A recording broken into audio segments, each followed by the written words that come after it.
We know that there are different types of steroids is there. So we will talk about three examples of the overall industrial production. We are going to see it down. So first example is nothing but glibulin. This is a plant growth hormone. This glibulin is which can able to enhance the plant growth. Either it will also stimulate the seed germination or flowering or lengthening of the stems will be happen. It will promote the cell enlargement as well as the cell division. So we can say that in plant tissue culture, if we require to enhance the stem growth or else the lengthening of the stem, we will use this plant hormone directly into our media. And also we know that in plant tissue culture, contamination plays an important role. So if that explant have been converted into a normal plant, if the time period required for the growth of your plant takes a long time, then cross contamination will also occur. The utilization of the medium will also be lagging. So we can induce this or stimulate this by using this plant hormones. So if we are going for this industrial production, some of the fungi have been used for the production of this hormone. One is the fungi called as Glabella fusariaceae. So these organisms can able to enhance the rice seedling, especially for the rice seedling. So this will be the media required and optimum conditions required for the production will be glucose as well as the salts are required, and some of the pH required for this is 7.5. The temperature is 25 degrees centigrade. It will start producing this plant hormone in 2 or 3 days, and it requires only aerated submerged process. And the overall growth, if the growth of that fungi has been maximum, then the production of the steroids will be up. And then we will move on to the bioconversion of steroids. So if we are going talking about the commercial production, we know that there are many types of chemical methods are being used, and the elongation process or the multiple it requires multiple steps. So the production as the yield as well as the production cost is somewhat higher. That's why we went for this biotransformation. So they have also compared some of the microbial transformation and also the chemical transformation, and they have combined some of the chemical as well as biological methods in order to reduce the different reaction steps, and finally they have obtained in 1980s. The product cost is also very minimum when compared to the normal chemical synthesis. So the reaction steps have been decreased. We will see the second example, stigmasterol and diosgenin, the two steroid component.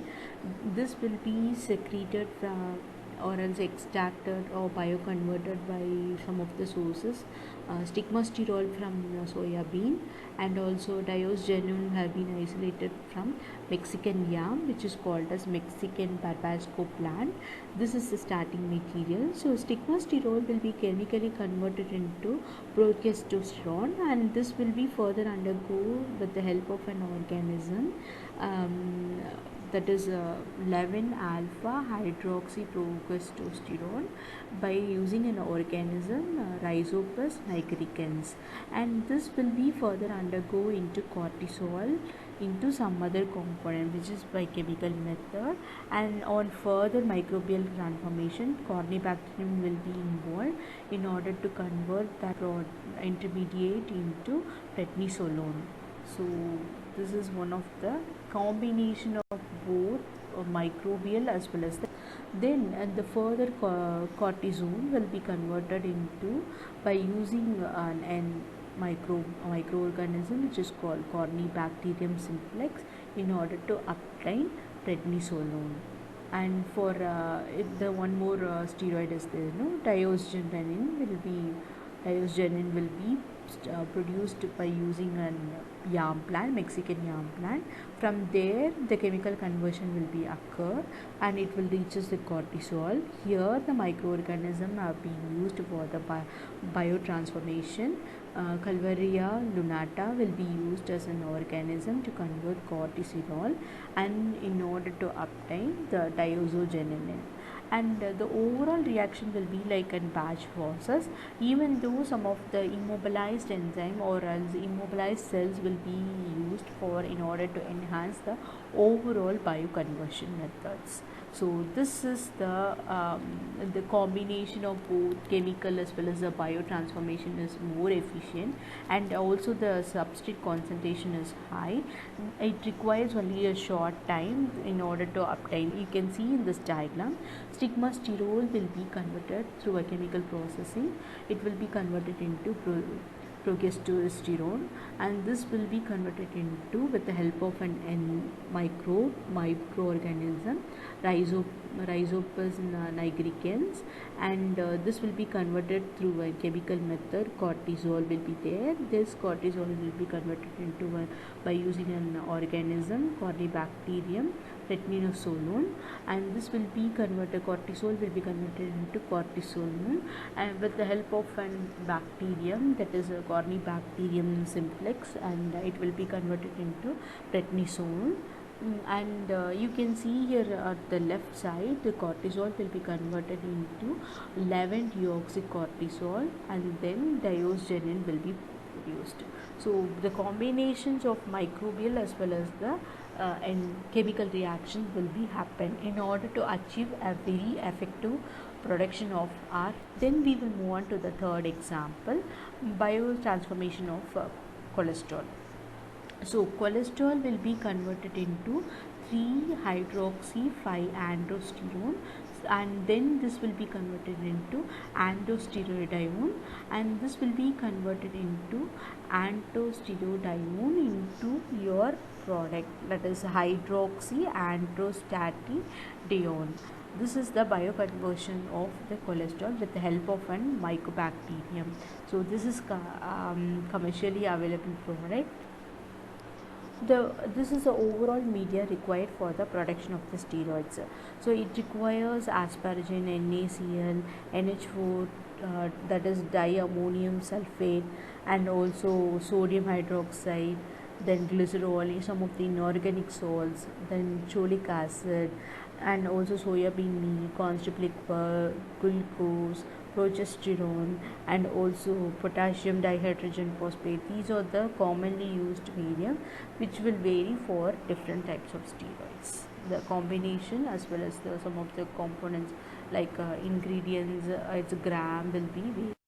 Then we will move on to the overall production. We know that if we are going for any of the fungal production, it requires aeration, agitation. So they are going to use only the steroid type reactor. So we already know the structure of the reactor. It will contain impeller, cooling jacket, cooling inlet water, outlet water, and it will contain a baffles. Then steam will be sent through it. Sparger will be present, then there will be a motor, there will be a pH sensor, then temperature sensor, and also a valve in order to control the acid and base pump, and also we will have a harvesting port. So this is the basic bioreactor. The cultivation will takes in order to cell divisions will be occurred by for 1 or 2 days, and here mainly they will go for the carbon and nitrogen sources, and some of the other substrate also will be used it for. Then we will move on to the downstream process. Once the reaction is over, the overall transformation will be occurs in 1 or 5 minutes. The sample will be taken and it have been analyzed by TCL, and also they will check whether the conversion is very clearly identified. Then they will separate the cell as well as your product, and then they will undergo some of the purification step, and also the drying of your material will occur. Then they will go for the packaging of your steroids, whether it should be in a liquid form or dry form. They will check it down, and then they will go for the final production, that is packing of your. Advantages of using the steroids, as we know that there are many microbial as well as the chemical transformation is there. We cannot either go for the chemical transformation because it doesn't give any good yield of, and some of the disadvantages is also there, like this chemical may be a toxic to that person to whom we are going to give, and also the intermediate, it requires only the chemical catalyst. Whereas if we are going for a microbial transformation, the yield will be very very good, but substrate inhibition may occur. So we are going for only the combination of both the microbial as well as the chemical transformation, so that the synthesis is very very good. And if you are going for any immobilized cell or immobilized enzyme, the overall reaction on production will be very good. And then it will also have a very unique enzyme which can able to produce by that microorganism, that will synthesize the desired product. We can say it will convert an intermediate into a desired product. So this is like a novel or new enzyme which will be secreted by only that specific microorganism. So these are some of the advantages. What are the disadvantages is that the substrate may be toxic to some of the organism, and it will also kill the organism. So substrate inhibition may also occur. This should be prevented. And the chemical, if you are going for chemical transformation, the yield is very very low. So that's why we are going for the combination of both the microbial as well as the chemical transformation.